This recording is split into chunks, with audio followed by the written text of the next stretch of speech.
What's up, fellow citizens of the world? Jordan Patrick here, and welcome to my channel. So this is a follow-up audio to my Becoming Fluent in French video that I just did.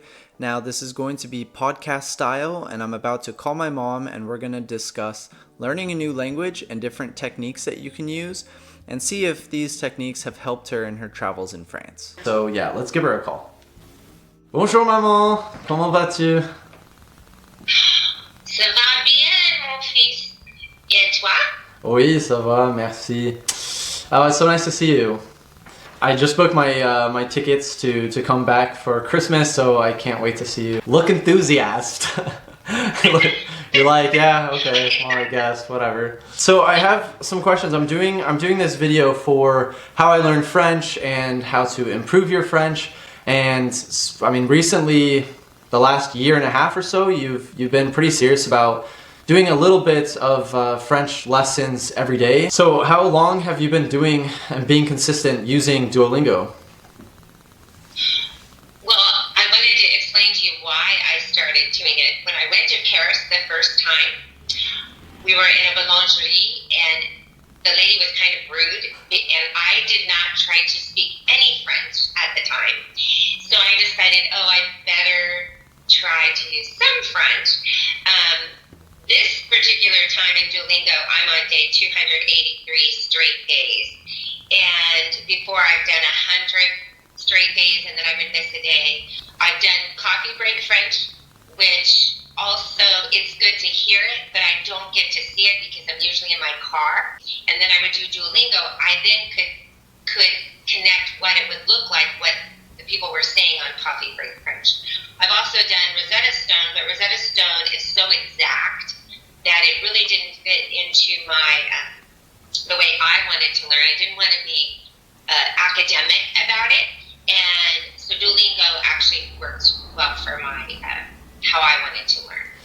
Yeah, it's funny. I totally forgot about the whole the beginning stages when you guys would visit me in Paris, and I remember I would always tell you guys you have to say bonjour, and you guys would just kind of hello, because you were nervous to maybe to make a mistake or your accent or whatever. And I remember that you guys, there were certain things I said you always have to say. That is bonjour, merci, au revoir, s'il vous plaît, please, you have to remember these certain things that are must do. So when you talk about the difference between Rosetta Stone, I don't know why I just did that with a French accent, Rosetta Stone and Duolingo, you mentioned something about the preciseness. So are you talking about the accents that you need to use in Rosetta Stone? Because I know that is something that's not easy to recognize, especially for an English speaker. But in Duolingo, you can get away with not putting accents? Yes, in Rosetta Stone, you had to be able to put the accents in right away. In Duolingo, I can get away with not doing the accents, and therefore it makes it a little bit more fluid for me. Also, I'm a competitive person, and in Duolingo, right now I'm in the top 20.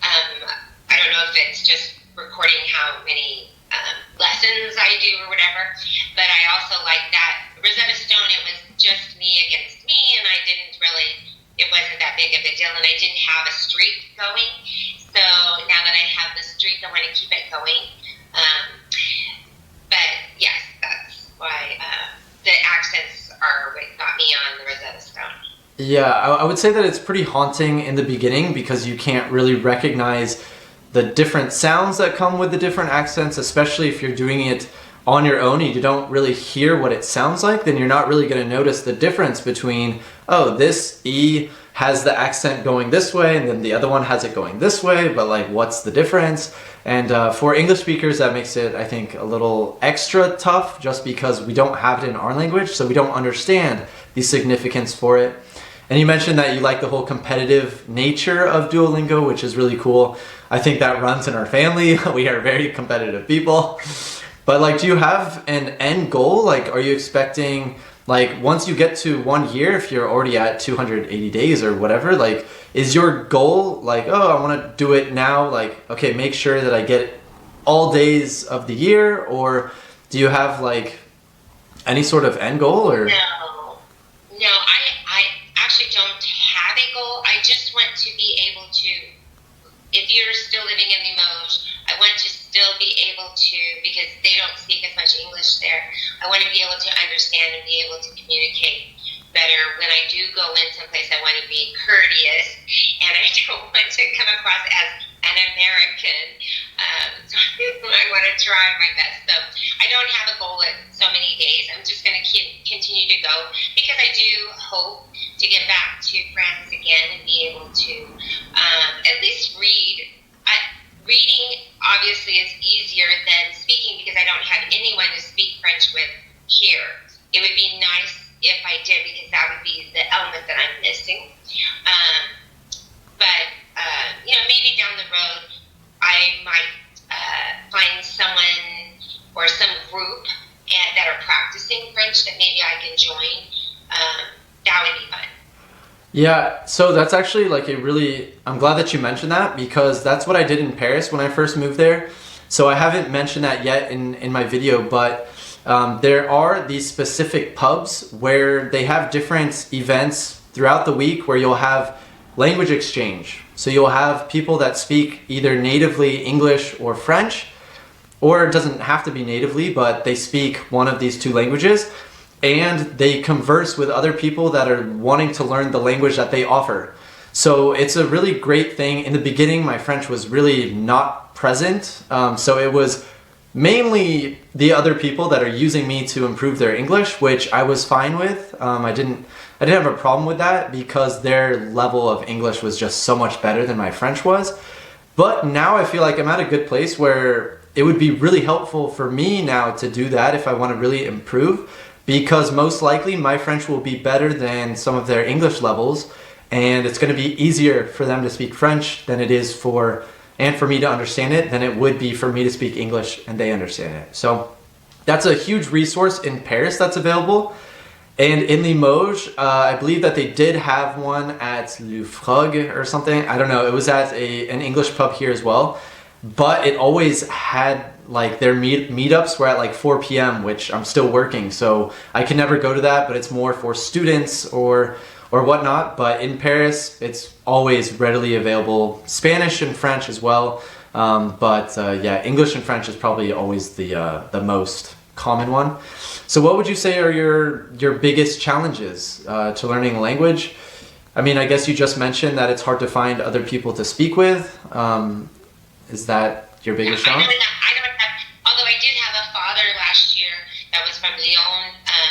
His son was in my class, and occasionally in passing we would say, bonjour, like aviento, those kind of things. He probably really liked that. What? He probably really appreciated the little efforts. And did you tell him that your son lives in France?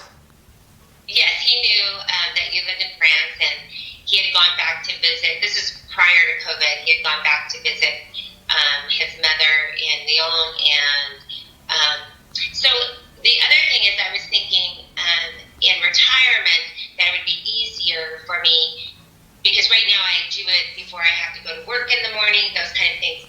But in retirement, I think that I would spend more time in practice.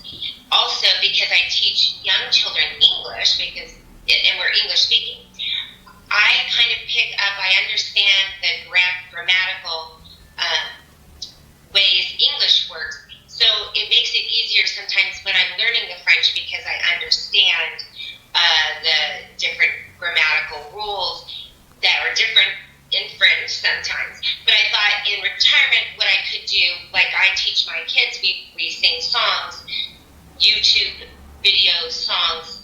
But I thought, you know what, I could, again, when I have more time, go to YouTube and sing French kids songs to learn the basics of the things. Like I'm teaching little 5-year-olds. I'm like a 5-year-old. I can go and watch those and pick up the different nuances and colors and numbers and different things that maybe I'm not picking up as quickly now.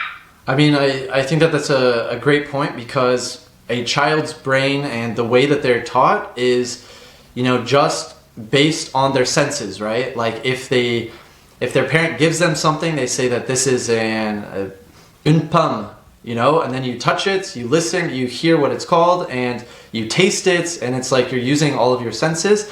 And you see that a lot in literary, like children's books and everything. That's gonna be another one of my points that I haven't got to yet in the video, but I have little children's books in French. And the other thing is too, again, because I teach it, I can look at context and go, oh, I think that word means this, because in the context of the sentence, that would make sense. Or if I was thinking with something, oh, that would make sense if I used that word, or that word would be put in there. Yeah. So that makes it a little bit easier as well.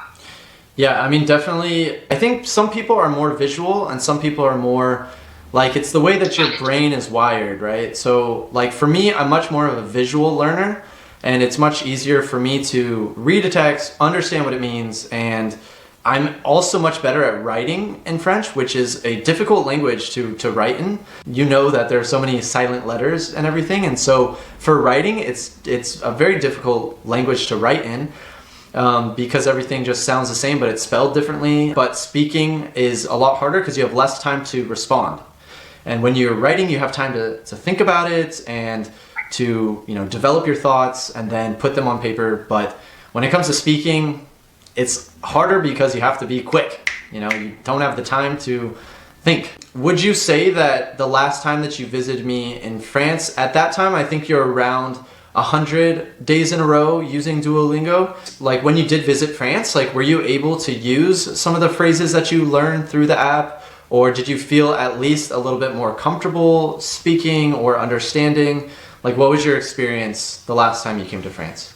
Well, the last time was when we were in Normandy and there were so many English-speaking people there, so it wasn't, you didn't have to use it as much.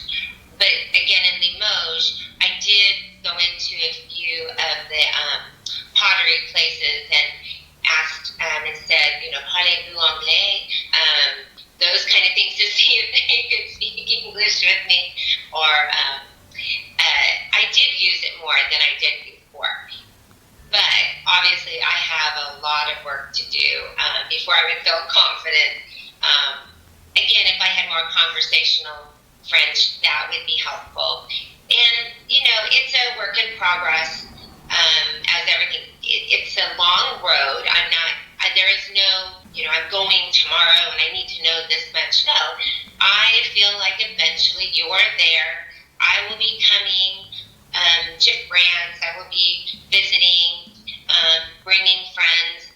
Maybe I will know more than they do just in reading signs, being able to order. Because a lot of the lessons have to do with ordering things. I think it's a good... So maybe I would be able to order, so... Yeah, I think that's a good point because that's definitely something that you're going to need the most of because it's in the hospitality... Anything in the hospitality realm is going to be good to know because that's most likely who you're going to be talking to. Staff at the hotel, people at the restaurants, people in the tourist boutiques or shops or whatnot.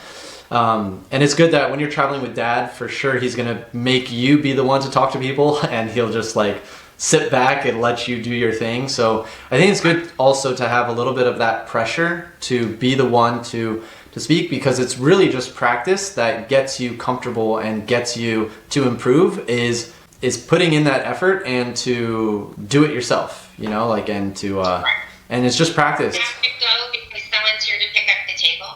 So well, it was really nice chatting with you, and I hope that some of your words of encouragement have helped some other people out there that are either moving to France or learning another language. And yeah, we'll talk another time this week. And yeah, je t'aime, maman. Au revoir. Au revoir. I gotta go.